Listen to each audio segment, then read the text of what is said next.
ya terlambat kuliahnya, tapi nanti saya akan tetap kasih tugasnya ini take home ya, jadi kalian punya waktu 1 minggu untuk menyelesaikan. Saya akan tunjukkan dulu apa yang saya maksud gitu ya. Mungkin saya share screen saya coba. Ini saya share semua screen saya. Awalnya saya mau tunjukkan yang ini dulu ya. Saya sudah buatkan satu drive. Isinya nanti kalian tuliskan dulu data kelompok kalian ya, untuk PPLA dan PPLB sama. Kalian tuliskan di sini. Dalam satu kelompok itu NRP, nama, terus kelompoknya berapa, kelompoknya ini saya buatkan aja biar gampang ya, A1, A2, A3, dan seterusnya. Nanti kalian isi.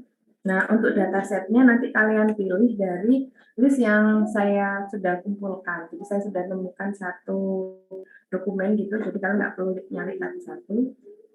Nah, di sini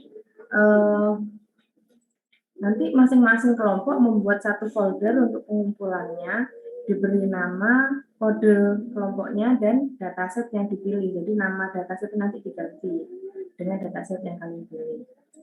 Di dalamnya kalian buatkan satu matriks gini ya, namanya traceability matrix. Kalau dulu kalian belajar APSI di dokumen SKPL atau DPPL, itu ada namanya requirement traceability matrix. Gunanya adalah untuk menelusuri satu kebutuhan, satu kalimat kebutuhan itu nanti diimplementasikan atau didesain jadi file desain apa, kemudian ketika diimplementasikan jadi file implementasi namanya apa gitu. Saya buatkan contoh ya, di sini saya buka aja. Misalkan di sini kebutuhannya, nah ini kalian isikan nanti ya, misalkan ini kalimat requirement-nya ya, kebutuhan. Kalimat kebutuhan itu apa? Tadi ada yang tanya ya, apakah user ini sekian bisa melakukan apa? Ya betul. Jadi misalkan si administrator can add new user. Nah, misalkan seperti ini. Misalkan seperti ini ya, kalimat kebutuhan ini. Nah, ini dapatnya dari mana nanti? Dari datasetnya. Requirement ini namanya apa? Terus nanti kebutuhan ini dia ditangani oleh desain yang mana? Misalkan di sini kalian temukan kelas diagramnya, misalkan ya. Nah, misalkan ini nama kelasnya apa? Misalkan ini administrator. Misalkan di sini ada source code-nya. Nah, ini mungkin nama kelasnya juga atau nama metodenya. Kalian tuliskan gitu ya. Apa? Jadi keterkaitannya gimana? Apakah jadi dengan adanya traceability kan artinya apa? Ketelusuran gitu ya, atau penelusuran, matriks penelusuran. Gunanya untuk melakukan atau melakukan validasi gitu ya, bahwa satu kebutuhan itu ternyata memang sudah diakomodasi yang ini. Gitu. Atau misalkan kita lihat sebuah source code ini nanti diverifikasi ke kebutuhan yang mana? Oh, kebutuhan yang ini. Jadi kita bisa jawab seperti itu. Jadi awalnya saya ingin kalian buatkan pemetaan seperti ini. Nanti mungkin kalian nggak nemu yang 3 begini ya, mungkin ada yang nemu requirement sama source code aja. Ya sudah, itu aja yang dibuat. Jadi minimal kalian cari yang ada isinya requirement sama source code. Saya tunjukkan. Jadi saya sudah punya ini ya, satu dokumen. Di dokumen ini adalah semacam tesis atau S3, nanti S2 atau S3 ya. Oh ya, ini master ya. Jadi ini dokumen tesisnya seseorang ini tahun 2017, jadi masih lumayan baru ya. Di sini dia mengumpulkan dataset. Nah, kita akan pakai dataset hasil pekerjaan dia. Nah, silakan nanti kalian lihat di sini ya. Kalian cek di tabel 6.1. Cek tabel 6.1. Sini ya.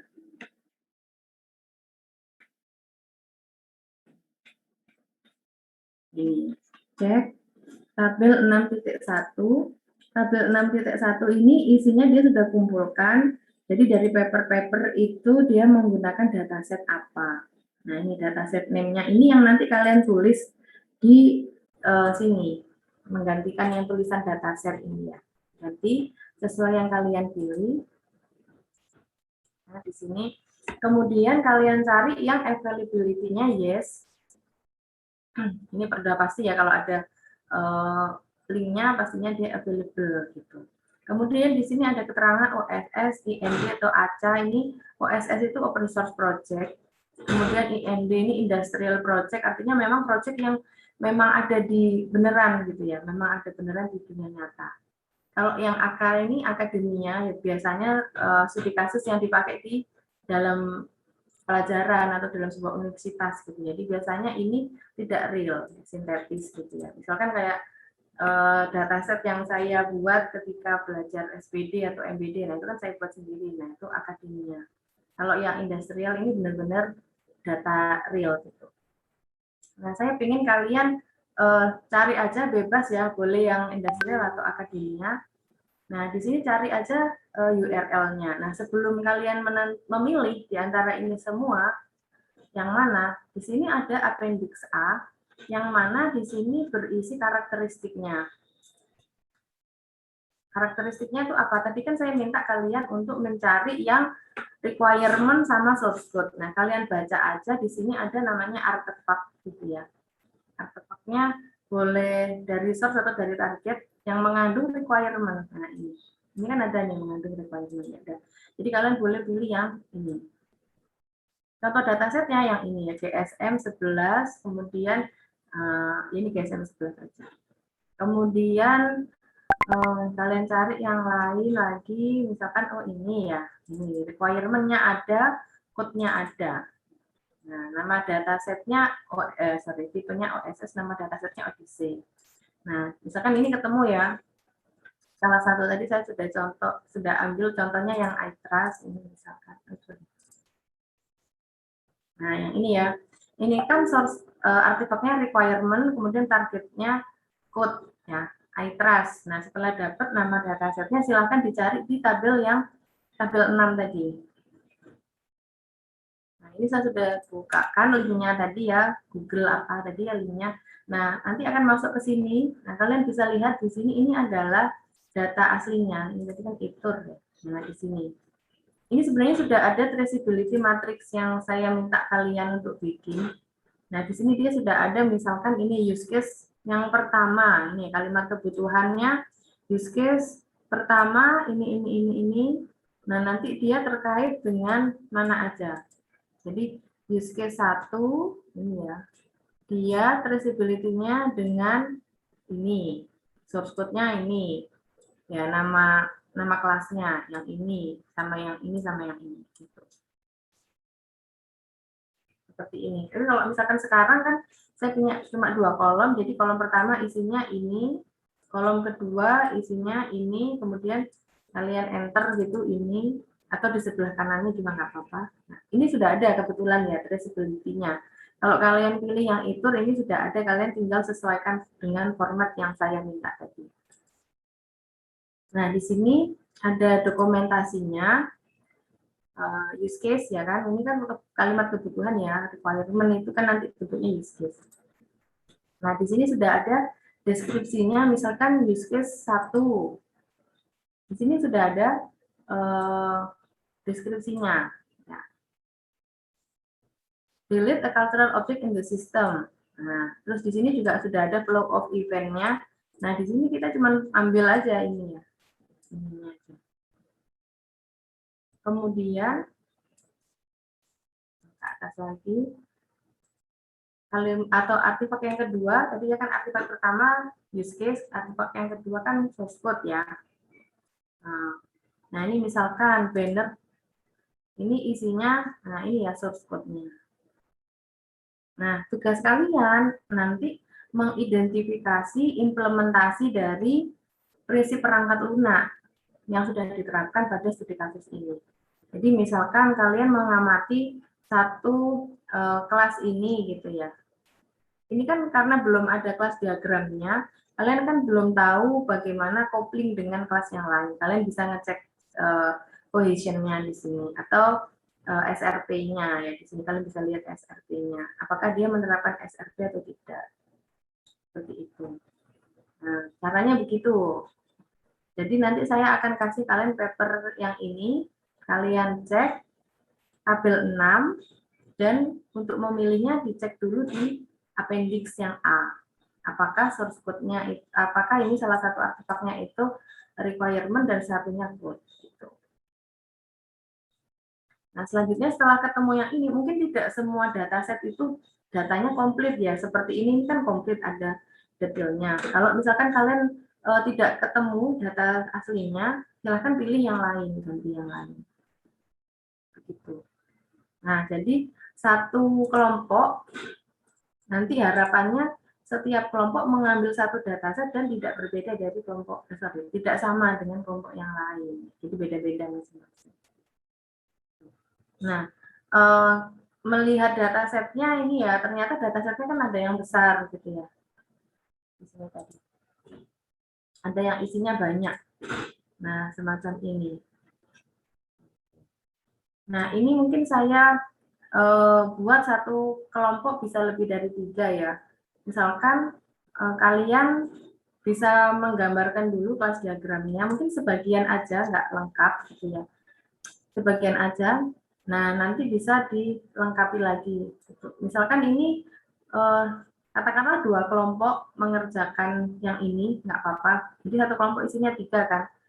Jadi nanti ada 2 kelompok, kelompok yang pertama mengerjakan sebagian, atau ya begitu boleh ya.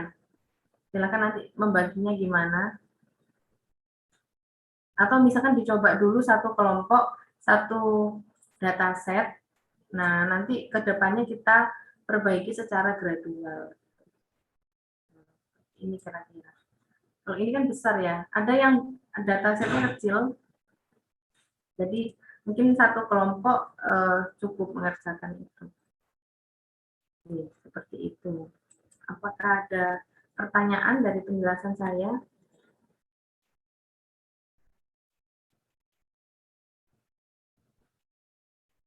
Komisi Bu, mau bertanya. Ya. Jadi acuan proyeknya dari Ibu, Pak? Apanya? Acuan. Ya. Referensi proyeknya. Jadi kalau misalkan kalian mau cari sendiri boleh, tapi kan mungkin kalian belum cari ya. Nah, ini saya sudah ada. Maksudnya kan kalau kalian cari kan belum tentu datasetnya itu ada requirement sama source code-nya. Nah, ini sudah saya permudah, saya sediakan, kalian tinggal pilih dari list yang ada di sini gitu, yang sesuai requirement yang saya minta tadi. Oke. Terus yang kedua itu kan setelah kita nyari kan disediain kan yang tabel itu,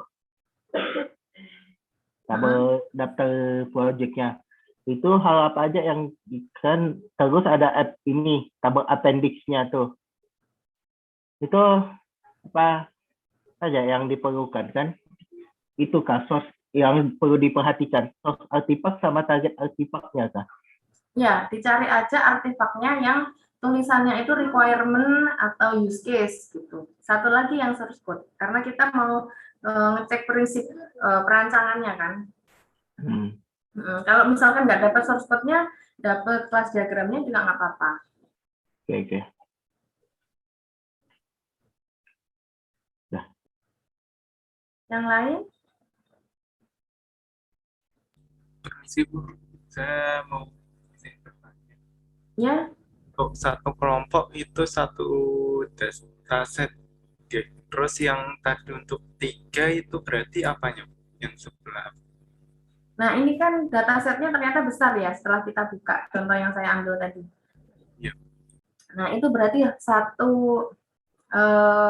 satu dataset besar itu bisa dikerjakan oleh 3 kelompok atau 2 kelompok gitu ya. Jadi satu kelompok, berarti kan kalau datasetnya sama, kalian harus menggambarkan kelas diagram itu jadi satu utuhnya. Lalu masing-masing ngambil porsinya. Itu misalkan kelompoknya Pramudia ngambil use case-nya yang 10 teratas, kelompok yang lain 11 sampai 20, kelompok yang ketiga 20 sampai 30 kayak gitu. Jadi nanti satu dataset itu gambarnya lengkap gitu. Saya punya jadi kalian bisa mengambil kesimpulan itu bahwa misalkan ini sudah menerapkan SRP, jadi dari semua kelompok yang mengerjakan dataset yang sama nanti memang trennya seperti itu gitu.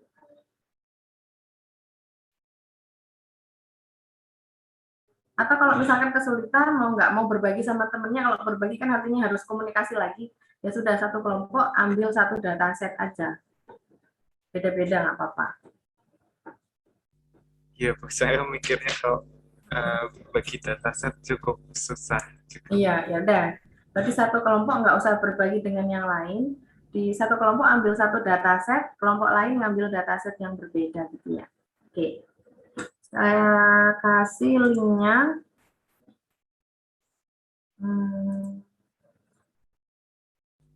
Ya. Permisi Bu, izin bertanya. Berarti nanti untuk gabungan semuanya yang termasuk dari kemarin yang dipelajari seperti arsitektur yang dipakai, terus hingga sampai yang Suaramu kurang jelas. Gimana? tes. Kalau sekarang bagaimana Bu? Oke, udah. Ya, kan gini Bu, untuk tadi keseluruhan kan kita ujung-ujungnya nanti akan membuat semacam catatan dari mulai arsitekturnya hingga ke materi kemarin, yakni prinsip kaidah solid prinsipalnya. Ya, kalau udah seperti itu berarti kita membuatnya dalam bentuk PPT atau bagaimana ya Bu? PPT boleh, nggak apa-apa. Oh baik Bu, kalau begitu. Ya, jadi selain yang traceability tadi, kalian buat laporan analisis prinsipnya by PPT boleh. Jadi selain solid prinsip, jadi coba cari ya antara solid principle sama prinsip perancangan yang dari Swaybook itu apa yang beririsan. Kalau misalkan beririsan sudah diakomodasi di solid semua ya sudah. Kalau misalkan ada hal lain yang belum diakomodasi oleh si solid, kalian bisa pakai item prinsip yang dari Swaybook ya, yang 7 itu ya. Jadi kayak cohesion coupling kan sudah diakomodasi solid. Nah, kemudian separation of implementation juga sudah kan. Nah, coba dicek lagi yang lainnya. Kalau misalkan dari solid principle sudah bisa mewakili 7 prinsip perancangan yang dari Swaybook itu yang saya jelaskan dulu, berarti ya sudah cukup. Kalau misalkan dari solid principle itu ada prinsip lain yang belum tergambarkan, silakan ditambahkan. Jadi di poin penjelasan PPT-nya nanti ditambahkan selain solid principle, oh ini prinsip yang berdasarkan Swaybook yang ada diimplementasikan di dataset ini adalah yang ini. Jadi silakan dicoba dulu, nanti kalau ada kesulitan bisa ditanyakan ya. Kalau sekarang kan masih ngawang-ngawang ya kan. Saya kopikan dulu.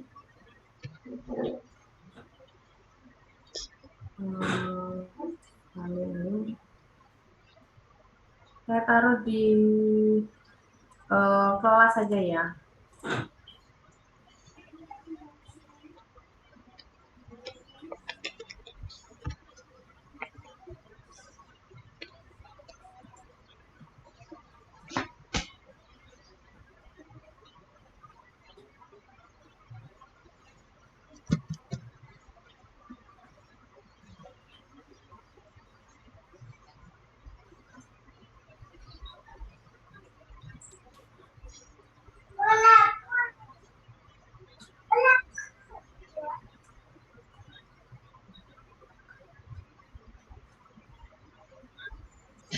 Teman atau bisnis dan ini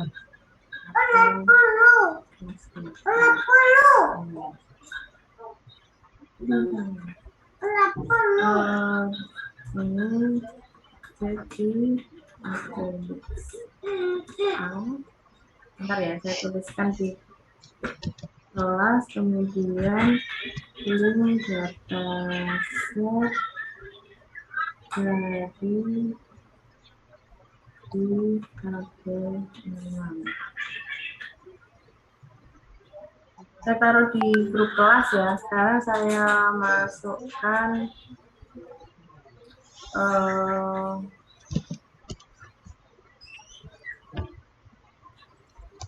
papernya ya, yang isinya data set tadi.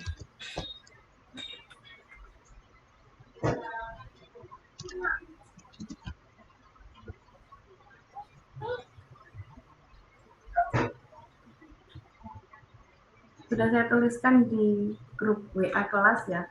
Silakan. Kemudian saya buatkan breakout room. Silakan kalian masuk ke room masing-masing. Berarti kalau ini totalnya 41 ya. 13, 14. Sekitar 14 kelompok ya.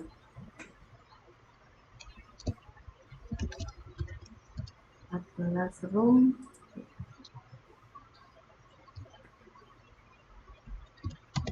Silakan bisa masuk ke roomnya masing-masing ya. Jadi kalau kalian join di room 1 berarti nama kelompoknya A1, yang di room 2 kelompok A2 kayak gitu ya, biar mudah cek.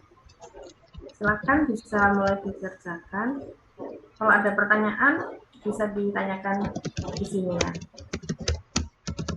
Nah, untuk waktunya adalah 1 minggu ya, terakhir mengumpulkannya minggu depan sebelum kuliah.